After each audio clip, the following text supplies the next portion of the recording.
Parang i-Checo, right? Checo, di ba? Parang used na tayo sa company ng each other, lalo na pag mag-asawa.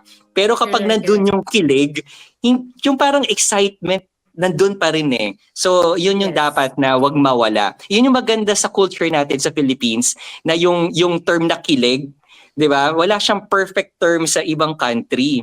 Pero meron tayong na come up with that word, yung expression, that particular feeling ng love, appreciation, halo-halo siya yung kilig na word. Yun yung maganda sa atin na wag natin siyang tatanggalin. So as much as possible, sa lahat ng mga ka-sisters natin na may mga karelasyon, na what I can give as a piece of advice for tonight's episode, na at least once a week, di ba?